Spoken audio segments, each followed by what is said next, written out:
addictions that we currently face. It would be in the billions. It's unenforceable because every day a new product hit the shelf that was at the whim of the chemist. Now this goes on to say, and I quote, "What they have created and what they're doing is akin to K2 and spice and bath salts of the past that we as a legislator voted out of existence as soon as possible.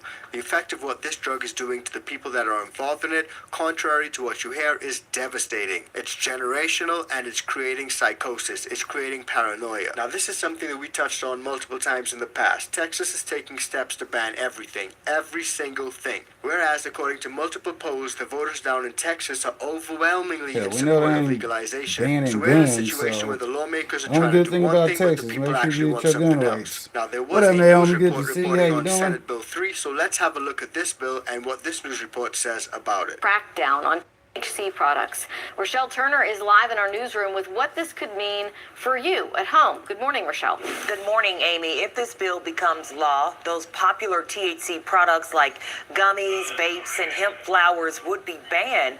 Now, supporters say it's about protecting public health, while critics argue it would devastate small businesses and drive customers to illegal alternatives.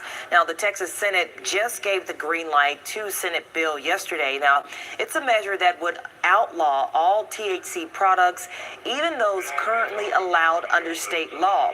So right now, products with less than 0.3% are legal in Texas.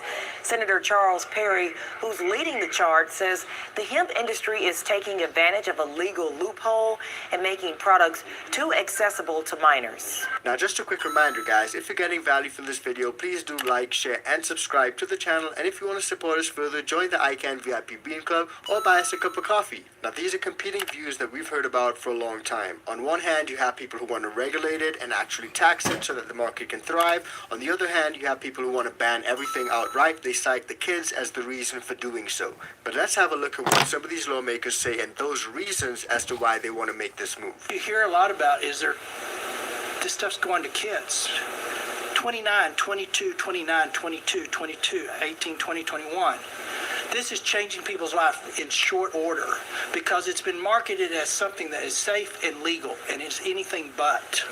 The deception in this industry and what they have created and the lives they have ruined is unacceptable. Now, a lot of people cite the kids and say that it destroyed. What laptop that is? That's such a distraction from the topic, sir. I'd appreciate it if you didn't do that in the future. Don't ask me what type of laptop it is. Here, let me show you, though. Let me show you, because we do answer questions, but, you know, respectfully. Let's see. It's a one of those. Where does it say it at? Where does it say it at?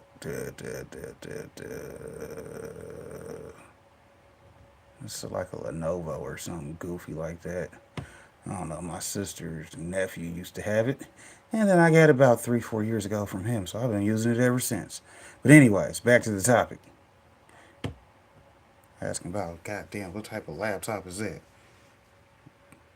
To me, don't be asking crazy questions. Stay on topic. Get me sidetracked. And his lives, but I would really like to see the proof of that. A lot of people cite these things, but there's no concrete proof of that. In fact, there are analysts and researchers who cite that legalization actually correlates to a reduction in crime, reduction in violent crime as well. But all that said, people who are against the bill, let's hear what they have to say about it and how they will be negatively affected. Now, opponents say this bill could do more harm than good. They warn it could shut down over 7,000 businesses and put thousands of Texans out of work. There's also a concern that banning legal THC will push consumers towards the black market where products are stronger and unregulated. So there are small businesses and local businesses that would suffer from this ban. But not just that, people who actually use it for medication. There are tons of people who suffer from PTSD, such as veterans. Actually, hear what this veteran had to say about it all. A recent public hearing, a disabled Marine veteran shares how legal THC has helped him turn his life around. 4 years ago, I began using high-quality hemp-derived consumables. Within just 2 months, I was off all prescription medications except my diabetes meds. The 11 drug interactions that once sent me to ERs and hospitals simply vanished. I transformed from a man burdened by thousands of pills into a high-functioning individual, a better husband, father, and person.